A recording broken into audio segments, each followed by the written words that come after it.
dia a todos. Cumprimento a mesa, presidente, muito especialmente a secretária Silvia Bacila, que nos honra com sua presença aqui. Uma mulher a mais na mesa e na Câmara, muito grata pela presença. Cumprimento também todos que me ouvem aqui, e eu vou tratar de um assunto hoje que é sobre a mulher. Na verdade, o tema mulher deveria, nesta semana, na Câmara, estar fervendo. Não só essa semana, o tema mulher é um assunto que a gente vem debatendo há muitos anos e que é pertinente que se mantenha na pauta, porque trata-se de dar espaços às mulheres. Senhores, nada melhor do que o tempo passado para nos mostrar os nossos ganhos, as nossas perdas, porque algumas coisas sempre são boas e outras não. Se nós tomarmos a história do mundo como exemplo, a gente vai ver que nós já mudamos muitas tradições, muitos costumes, muitos preconceitos. Então, vamos analisar a mulher no aspecto futuro, mas olhando o passado. E daí, nas minhas leituras, eu encontrei aqui, 1955, a revista Housekeeping. Já ouviram falar? Essa revista, ela estabelecia a conduta da mulher para ser uma boa esposa e uma boa mãe. 1955. Então, ela tem lá 18 sugestões de como ser uma boa esposa e uma boa mãe. Eu vou trazer algumas delas aqui para os senhores entenderem como a história é importante e nos mostra a nossa caminhada como mulheres. Item 1. Tenha o jantar sempre pronto. Item 2. A maioria dos homens estão com fome quando chegam em casa e esperam por uma boa refeição. Item 3. Separe 15 minutos para descansar. Assim você estará revigorada quando ele chegar. Retoca a maquiagem, põe um laço no cabelo e vai por aí. Esses são os conselhos da Housekeeping em 1955, mas os mais bizarros são 18. São os dois últimos, que eu deixei para o final. 17º. Não faça perguntas sobre suas ações do seu marido. Não questione a sua integridade. Lembre-se, ele é o dono da casa. E o 18º, mais bizarro ainda, diz assim: uma boa esposa sabe o seu lugar. Graças a Deus que mudamos. Graças a Deus que hoje caminhamos já num outro espaço, nós todas mulheres. Mas eu faço uma pergunta para as vereadoras aqui: se nós fôssemos escolher em que tempo viver, no passado, no presente, ou escolheríamos o futuro? Por que eu falo isso? Porque muitas das conquistas que nós, mulheres, já obtivemos ao longo de tantos anos, mesmo conquistas, não atingiram a todas as mulheres. E eu me refiro às mulheres que moram nas periferias, às mulheres pobres.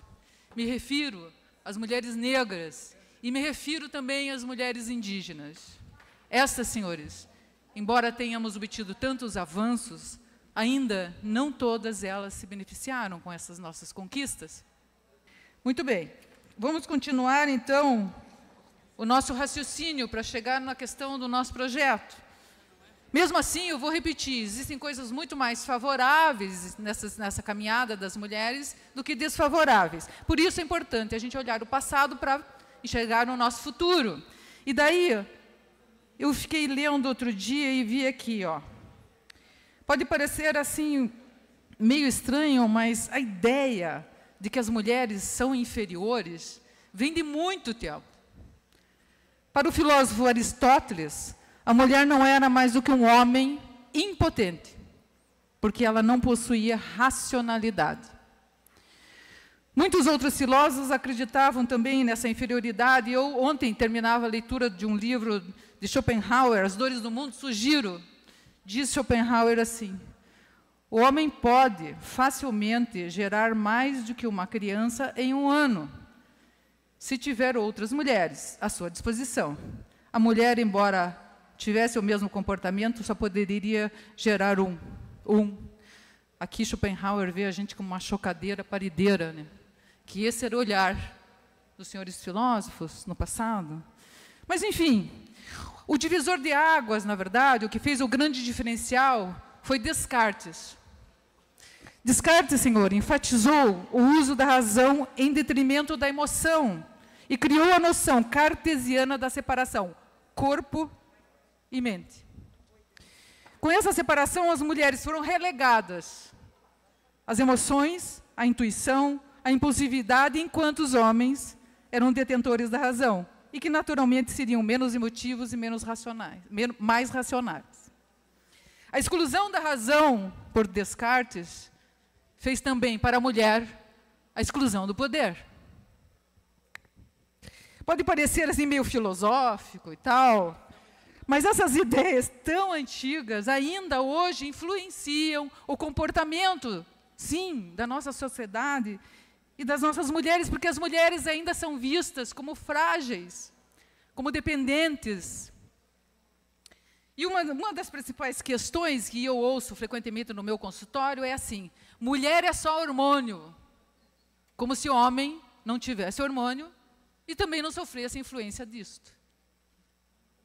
Ora, já está provado, senhores, que as empresas que têm no seu conselho a maioria de mulheres tem um performance melhor. Já está provado que é em torno de 26% maior quando essas empresas têm mais mulheres, repito, no conselho, o desempenho das empresas. Muito bem. Elas representam, infelizmente, hoje as mulheres representam apenas 6% dos espaços nas empresas. Infelizmente. Bom, os motivos para essa diferença são os estereótipos de gênero que são introduzidos desde a nossa infância e que viram, na verdade, porque são conduzidos durante todas as nossas vidas, viram uma profecia para todas as mulheres. Ora, por exemplo, quando um homem é visto dando ordens, ele é assertivo. Quando uma mulher é vista dando ordens, ela abandona. E eu ouço isso frequentemente, senhores, em todos os lugares onde eu transito. E possivelmente as senhoras vereadoras aqui também. Bom, é comum a gente ouvir comentários, ela está de TPM. Ora, TPM, quando uma mulher critica a postura de alguém, sempre estará de TPM. O que é TPM? Tensão pré-menstrual. Mas necessariamente nem todas as mulheres menstruam. Hoje nós temos avanços na contracepção que induzem a mulher a não menstruar. Então não há mais TPM. Os dispositivos estão muito avançados. Bom, mas de qualquer forma, eu informo aos senhores assim que há uma conquista e muitos avanços. A Confederação Nacional de Jovens Empresários, numa pesquisa feita recentemente, mostrou que o empreendedorismo feminino cresceu 21,4% na última década. E que em 2013, 39% dos negócios brasileiros eram impulsionados ou geridos por mulheres. Vamos continuar olhando o futuro. O secretário-geral da ONU, Ban Ki-moon, diz assim: os objetivos globais não serão alcançados sem direitos iguais na lei e na prática para metade da população mundial, que é de mulheres. Muitas meninas e mulheres continuam sofrendo discriminação, estão sujeitas à violência, têm negadas oportunidades iguais em educação e emprego e são excluídas da posição de liderança. Agenda, senhores, de 2030 não será atingida para o desenvolvimento sustentável sem direitos iguais para as mulheres. E nós temos que garantir isso para nossas mulheres e nossas meninas. Como diz a escritora Virginia Woolf, durante a maior parte da história, o anônimo foi uma mulher. Quando nós falamos em engenharia, física, química, nós pensamos em engenheiro, físico, químico, homem. E as mulheres, senhores, sempre estiveram presentes em todas essas áreas. Eu dou alguns exemplos aqui. Quem inventou o primeiro computador foi uma mulher, Ada Lovelace.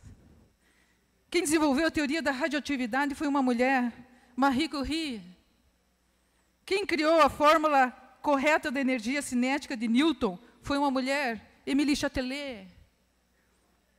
E quem descobriu a hélice dupla do DNA também foi uma mulher, Rosalind Franklin. está mais do que na hora de reconhecer os créditos para as mulheres.